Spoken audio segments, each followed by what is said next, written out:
When people first try my plant paradox diet, they always say the same thing. Why can't I eat my favorite food? Some of the most common ones: peanut butter, diet soda, rice and pasta, yogurt, and beans. If you're a fan of any of these, I've got some good news.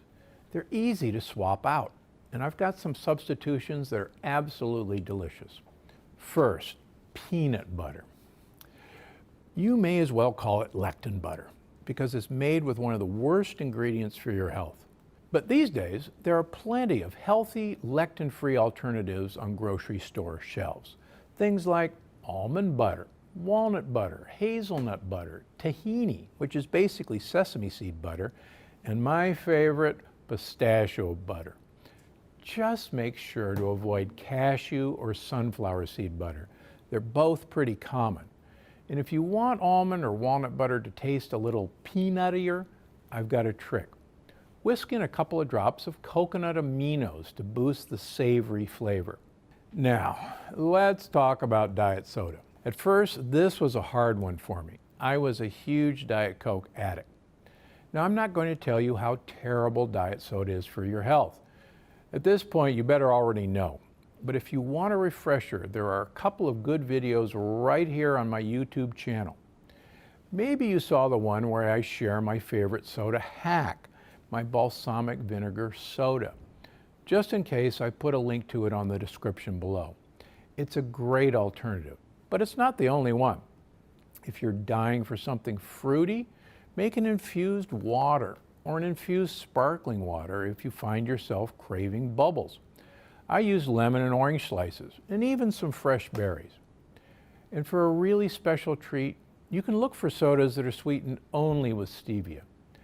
Now, they shouldn't be an everyday thing, but if you've got a craving you just can't beat, and you've tried everything else, it might help. Next up, rice and pasta. Good news, carb lovers, there are about 1 million substitutes for both rice and pasta, and some of the swaps are more flavorful than the originals. I love Capello's pasta made from almond flour and tapioca flour. You can find it in the gluten-free frozen food section of Whole Foods and other stores. Now, you already know about one of my other favorites, Miracle Noodles. And good news, they make Miracle Rice too. And if you're looking for ways to use them, check out the recipes section in the Plant Paradox, or the recipe videos here on my YouTube page. Of course, not everyone loves Miracle Noodles as much as I do, but they're not your only option. You can use millet or sorghum in place of rice, or even cauliflower rice, which is hugely popular right now. You can find it fresh or frozen in most major supermarkets, even Costco. And you can also make noodles out of any vegetables by spiralizing them or cutting them into thin strips. Maybe you've heard of zucchini noodles, but of course they don't fit in the Plant Paradox plan. Still, the same idea works with beets, carrots, sweet potatoes, even daikon radish. And you can even find some noodled produce at health food stores these days. Here's some beet noodles. These are actually fantastic. Fourth, yogurt. Even Greek yogurt is off the plan.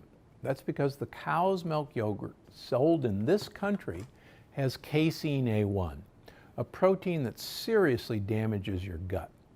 And for a lot of people, that's a problem because it's their go-to healthy breakfast item. If you're one of those people who needs to have a yogurt for breakfast, what can you do?